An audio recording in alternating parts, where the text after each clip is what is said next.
Honorable Chief Guest, Mr. Peter Felton, Deputy Chief of Mission of the German Embassy in Islamabad, Pakistan, our valued international and national paper presenters, keynote speakers, moderators, Your Excellencies, ladies and gentlemen, I warmly welcome you all to this international conference on post-conflict rehabilitation. It's our pleasure to have you after all these months of logistical challenges. We are very pleased that each one of you has been able to arrive today, and we warmly welcome you all. The NUST Institute of Peace and Conflict Studies and Hans Seidel Foundation, Pakistan, has both organized this conference. We start with recitations from the Holy Quran.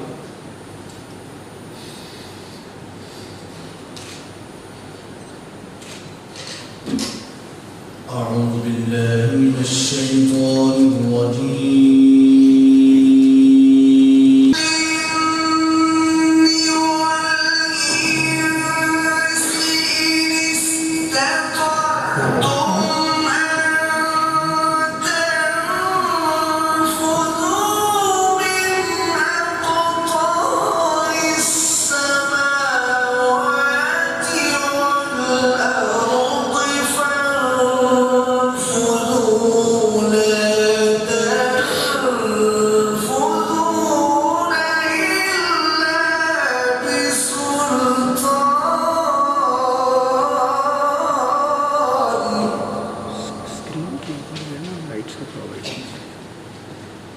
فبأي آلاء ربكما تكذبان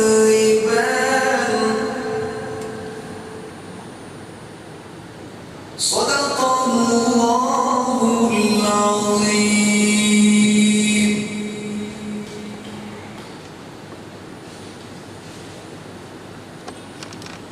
The principal of NUST Institute of Peace and Conflict Studies, Dr. Shahid Ahmed Hashmat, to kindly address the gathering.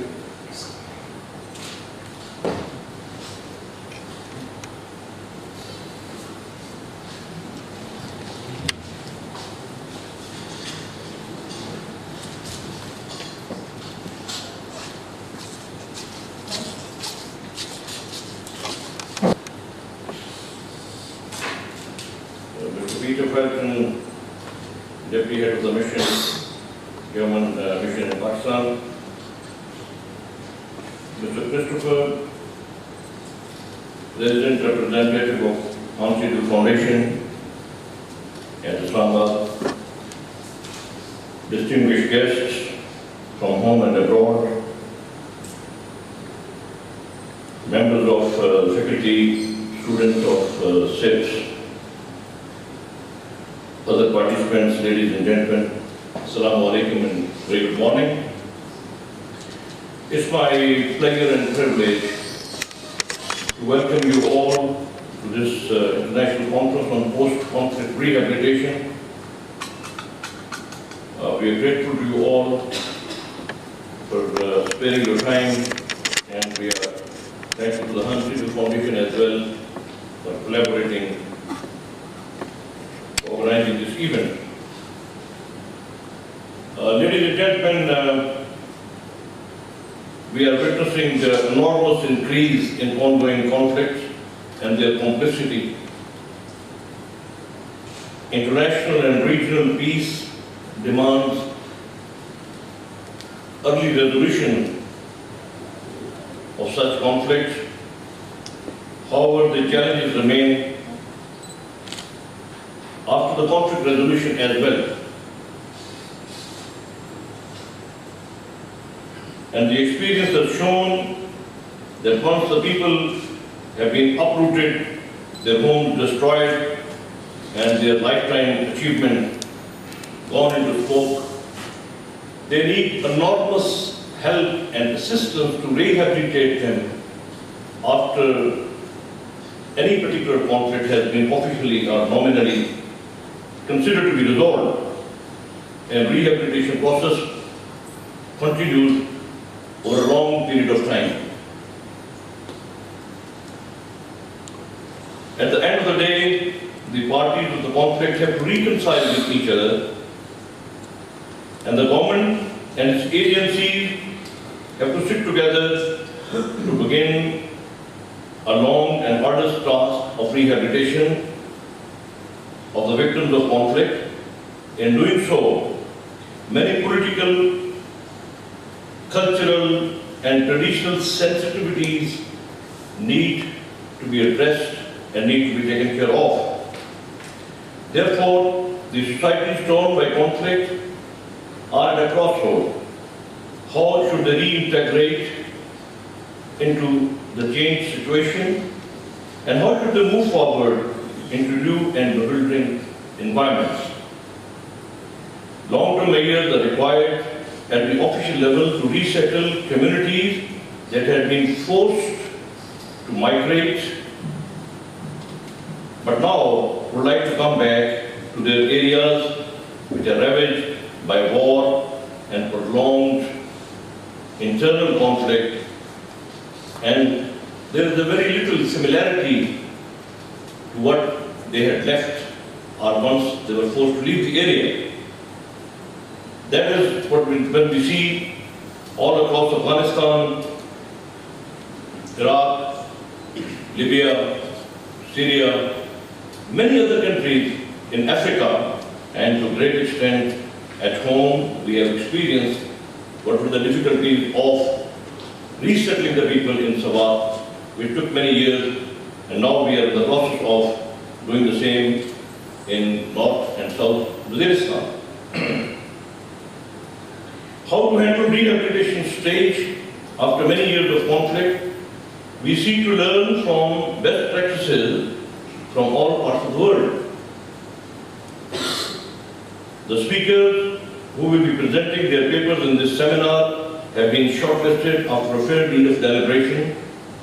I am sure that high quality debate and discussion which would follow the presentations will be of great source of knowledge and expertise to us in handling the post-conflict rehabilitation measures.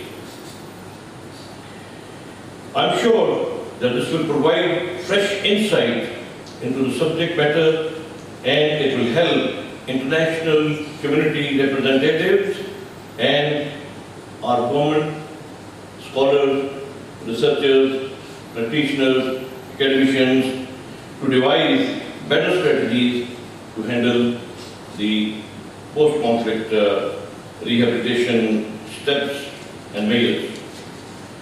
At the end, let me once again thank you all, and especially the Hansidel Foundation.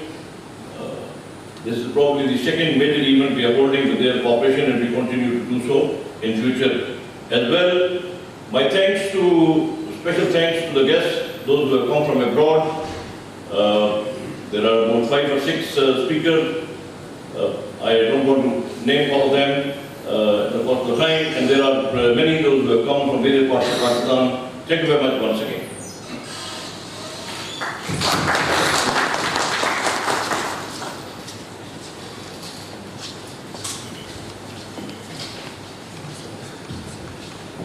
Now I request Mr. Christoph Duartz, the resident representative of Hans Seidel Foundation, Pakistan, for his welcome remarks.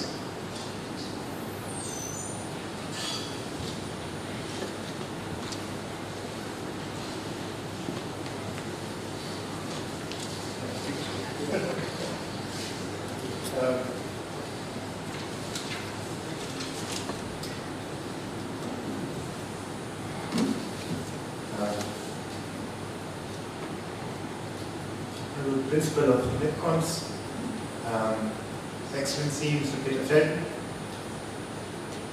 ladies and gentlemen, dear speakers from, I think, 4 different countries and 4 different provinces in Pakistan. On behalf of Hans Seidel Foundation, I would like to extend a very warm welcome to all of you to this international conference on post-conflict rehabilitation, which is going to take place over the next 2 days. Currently, we can observe about 50 international violent military conflicts. which are military nature. There's major ones, there's medium-sized ones, there's minor ones, and there's very tiny ones. And those 50 conflicts roughly have been partly ongoing since 1947. There's some more conflicts in the making all over the world. And then there's many non-military conflict situations which derive from natural disasters, climate change, diseases, or other means of non-traditional security, which have been on the rise, especially over the past 15 years. So when we want to talk about post-conflict rehabilitation, I think there's plenty of things which need to be done. This post-conflict rehabilitation, though, is not only a means of rehabilitating the areas where conflicts have stopped, but it also means to stabilize the regions where conflicts are taking place in order to go into the rehabilitation phase. And one of the most important factors, to preclude the possibility of future conflicts, which should be the prime element of any post-conflict rehabilitation strategy. It is here that the people who are assembled with us today, it's here where you all come in, it's where academia comes in, it's where civil society comes in. It is where we will need an approach which includes all the actors of the complete society, ranging from military to civilian, ranging from bureaucrats to academia, ranging from children to the very elderly. And only when all those stakeholders are on board, and this partly also means the stakeholders which we might be complaining about over the course of the next 2 days, are we going to see any kind of sustainable rehabilitation post-conflict. One of the elements which post-Second World War Germany chose to rehabilitate or to stabilize democracy in our country was, and it's by far not the only element of course, was political foundations, such as the Unsighted Foundation is one of them. We tried to engage with a number of stakeholders, educating people, and we usually don't do so in post-conflict areas, but we do so in pre-conflict areas. At least we try to do so in pre-conflict areas in order to prevent any conflict from occurring and to prevent the post-conflict phase from actually coming into existence.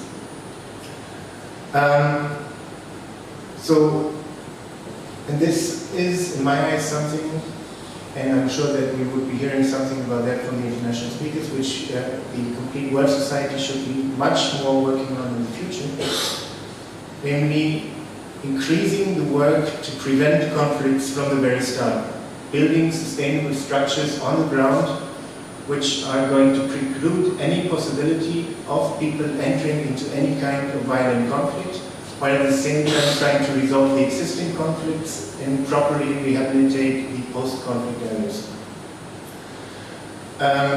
In that very particular regard, of course, the United Nations are playing a very important role.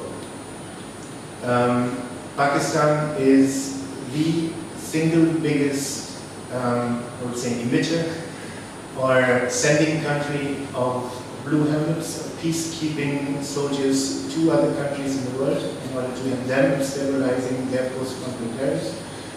And the institute which we're sitting at today, rather center, is one of the main educating institutions in Pakistan for educating those blue helmets in applying a proper strategy in those areas. So I'm very happy that today we're having our first international conference. Hans-Albert Foundation and NUST have been collaborating for many years. With the Center for International Peace and Stability today we are running our second conference, trying to look into how civilian and military stakeholders might be working together in order to really have an all-inclusive approach to stabilize post-conflict, pre-conflict and during the conflict areas, which again Pakistan is one of them. I hope that CIPS will grow in its importance. as one of the prime institutions for educating those military and as well as civilian staff. I hope that the PhDs, which are currently being educated at this institution, would be assuming their position in the overall setup to have an educated dialogue on how things should be moved ahead. I would like to thank the speakers from Nigeria, from Germany, from Sri Lanka, from Pakistan, within Pakistan, from Balochistan, from Khyber Pakhtunkhwa, from Punjab, and from Sindh, for having joined us today. As I said, one of the main conflicts in Pakistan is currently going on in the tribal areas in Khyber Pakhtunkhwa. The Pakistani military is engaged in a major conflict, and as such, all of the input which would be given here would certainly be applicable to the Pakistani case as well. I would like to thank the staff of the Center for International Peace and Stability, the Associate Dean, Dr. Abdullah Yamin, and Dr. Kashif Saeed, who has been working day and night in the past weeks to make all of this happen. I sincerely hope that we would be finding some solutions, academic solutions of course, which then would be applicable in the everyday life in Pakistan and in other countries. I'm looking forward to the publication which will be flowing out of this very conference, and I hope that you would be distributing it to as many people as possible so we can actually build an informed dialogue in Pakistan. Thank you very much, and I'm looking forward to interacting with you.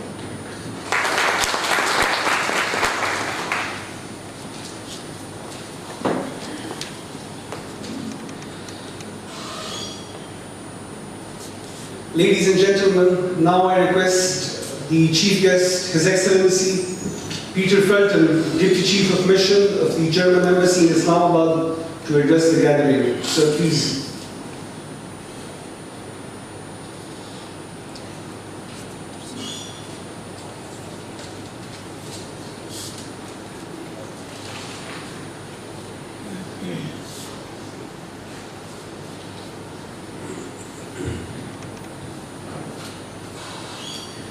The principal of the Institute for Peace and Conflict Studies, Major General Dr. Shahid Ahmed Hashmat, Mr. Christoph Lubert, the resident representative of German Hans-Seidel Foundation, ladies and gentlemen, let me first of all thank you for having me here today among this gathering of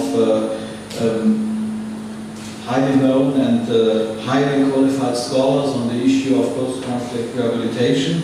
And let me congratulate CIPS and NUST on taking the initiative to hold a seminar, a conference, an international conference on this important issue. As a foreigner, of course, this seems to me like the logical host and the logical location for such a conference, given the major contribution that Pakistan is making to international peacekeeping and the major contribution that this university and this institute are making to qualifying the Pakistani peacekeepers, whose high quality is well known around the world and highly appreciated.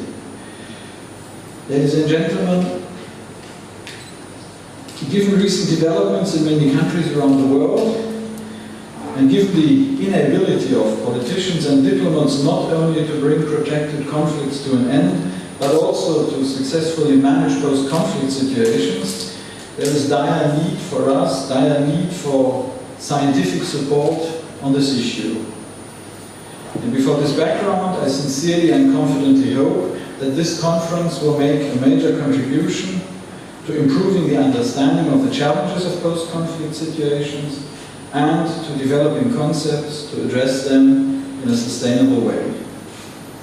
While you, in the course of these 2 days, will address the issue in a systematic and scientific way and from different angles, I saw from the program, de-radicalization will be one focal area, reintegration of different communities in post-conflict areas will be another.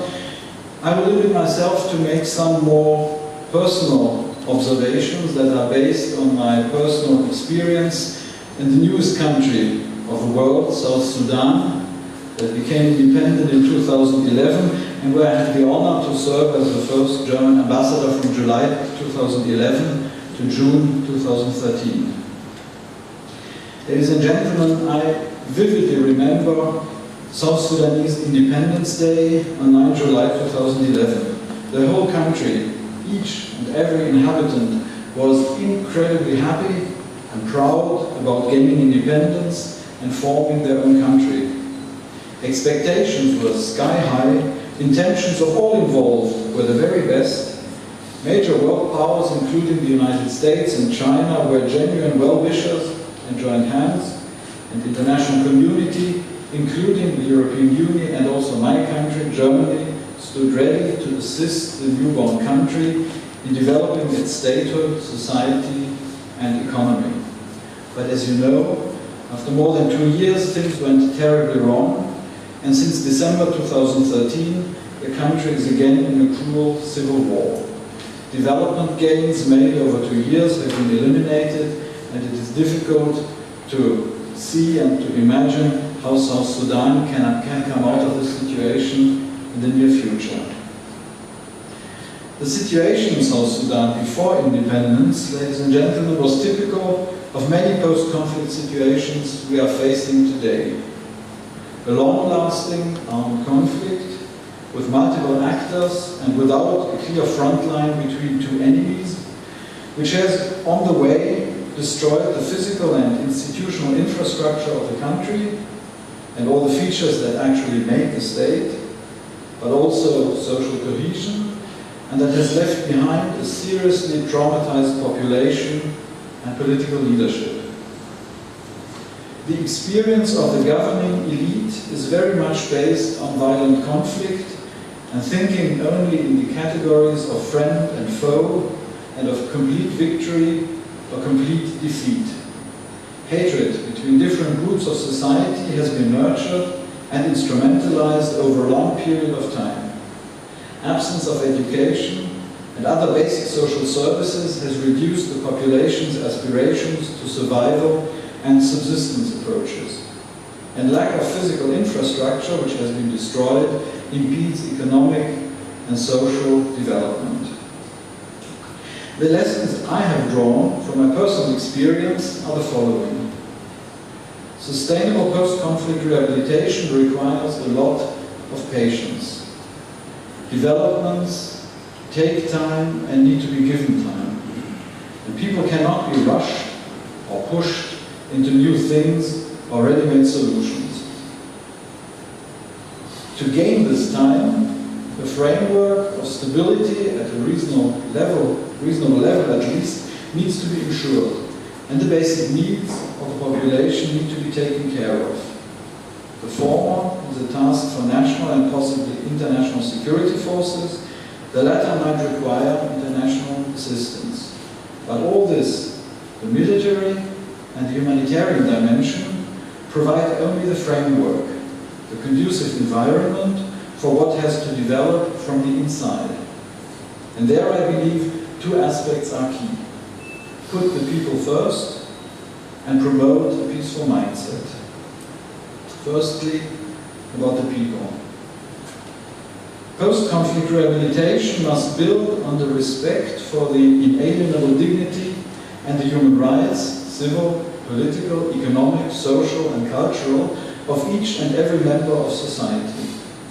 People are not chess pieces to be moved around on a chessboard. They are not to be treated like immatures, like children. They are not to be subjected to some kind of ideology. They are not objects of a military strategy. They need to have an opportunity to determine themselves what they really need and want. They need to be able to determine how they want to achieve it, and they need to be able to take their destiny into their own hands.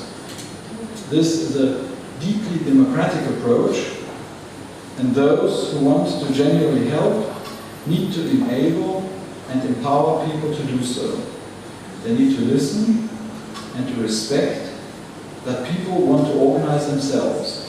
They need to listen to the communities, and they need to provide and to respect space for a genuine, free and vibrant civil society. And my second point, the mindset. Ladies and gentlemen, those in power in a post-conflict situation, and also the representatives of the international community, of course, have a huge responsibility in promoting a peaceful mindset. The patterns of the conflict mindset must be overcome. No longer is a black and white, either foe or friend, either winner or lose approach acceptable. No longer is it acceptable to marginalize some for the benefits of others. No longer can decisions be taken based on might is right. No longer must violent approaches to conflict resolution be tolerated, nor must hate rhetoric or incitement to violence be tolerated or even used and abused by those in power. The spirit of tolerance and of compromise, an understanding of the need to balance interests, to negotiate mutually acceptable outcomes is needed and needs to be actively promoted. The destabilizing nature of extremism of any kind, as a denial of respect for the dignity and rights of the others, needs to be exposed and unmasked and denounced. Often this requires courage from the ruling class, and also from the media, by the way, and it requires the readiness to renounce short-term gains in the form of votes or PR proceeds when they come at the cost of longer-term detrimental effects. Ladies and gentlemen, I was given 10 minutes, so I conclude here, and probably and hopefully you will agree with most what I have said, but at the same time you will think, fine, but how to achieve this? Well, exactly on this, politicians and diplomats require your expertise. And in this spirit, I wish you lively and fruitful discussions and deliberations, and thank you very much for your attention.